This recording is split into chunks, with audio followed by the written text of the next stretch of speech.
अतीक अहमद अब अतीत बन चुका है, लेकिन इसके दहशत की कहानी अभी भी लोगों के जहन में है। ऐसा ही एक मामला देखने को मिला था जब हाई कोर्ट के 10 जजों ने अतीक के केस की सुनवाई करने से इनकार कर दिया था।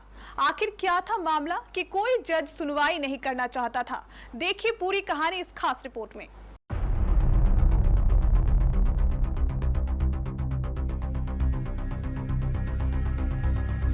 प्रयागराज का माफिया डॉन अतीक अहमद और उसके भाई को सुपुर्द खाक किया जा चुका है। भारी सुरक्षा घेरे में अतीक और उसके भाई को कसारी मसारी कब्रिस्तान में दफन तो कर दिया गया, लेकिन उसके जुर्म और खौफ की कहानी देश की कई पीढ़ियां जानना चाहेगी कि कैसे एक तांगे चलाने वाले का लड़का उत्तर प्रदेश का सबसे बड़ा डॉन बनता है, जो अपनी जेब में सरकार लेकर घूमता था। और खौफ इतनी कि जज सुनवाई करने से इनकार कर देते थे, और जो जज सुनवाई करता भी था तो फैसला अतीक के पक्ष में पहले से ही तय रहता था। जिस माफिया के खौफ से बड़े बड़े लोग डरते थे, जिसका आतंक प्रयागराज और आसपास के जिलों में ऐसा था कि कोई उससे पंगा लेने की हिम्मत नहीं करता था। एक वक्त था जब उसने जो चाहा किया, लेकिन अतीक अहमद और उसके भाई अशरफ का अंत इस तरह होगा, ऐसा अतीक और अशरफ ने भी कभी सोचा नहीं होगा। कभी समाजवादी पार्टी के टिकट पर फूलपुर से लोकसभा सांसद और 5 बार का विधायक रहा माफिया अतीक पर 44 साल पहले मुकदमा दर्ज हुआ था। तब से लेकर अब तक अतीक के ऊपर 100 से अधिक मामले दर्ज हुए, लेकिन पहली बार अतीक को उमेशपाल हत्याकांड में कोर्ट द्वारा दोषी ठहराया गया था और उसे उम्र कैद की सजा हुई थी।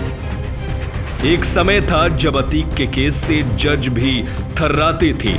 माफिया अतीक की जमानत याचिका पर सुनवाई करने से 10 जजों ने खुद को अलग कर लिया था। बात 2012 की है। अतीक जेल में बंद था और उत्तर प्रदेश में विधानसभा चुनाव का ऐलान हो चुका था। अतीक ने इलाहाबाद हाई कोर्ट में अपनी जमानत के लिए याचिका दायर की।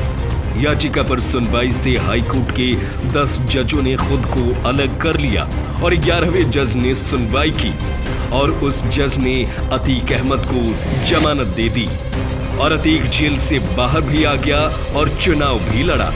हालांकि जनता की अदालत में अतीक अहमद की हार हुई। अतीक अहमद राज्यपाल की पत्नी पूजा पाल से चुनाव हार गया। वहीं इस हार के बाद से अतीक अहमद और राज्यपाल परिवार से अतीक की अदावतें बढ़ती चली गई, जिसके बाद से आज अतीक अंजाम तक पहुंच गया। अतीक अहमद और उसके भाई अशरफ को दफन कर दिया गया है। अतीक और उसके भाई अशरफ को मेडिकल चेकअप के लिए अस्पताल ले जाते समय 3 हमलावरों ने दोनों को गोलियां मारकर हत्या कर दी। तो अब अतीक की किए गए कारनामे की चर्चा पूरी दुनिया में हो रही है। अतीक अहमद और उसके मर्डर को लेकर आप क्या कुछ कहना चाहेंगे? हमें कमेंट करके अपनी राय जरूर बताएं। देश और दुनिया की ऐसी ही खबरों को जानने के लिए हमारे चैनल केबीसी न्यूज को जरूर सब्सक्राइब करें। धन्यवाद।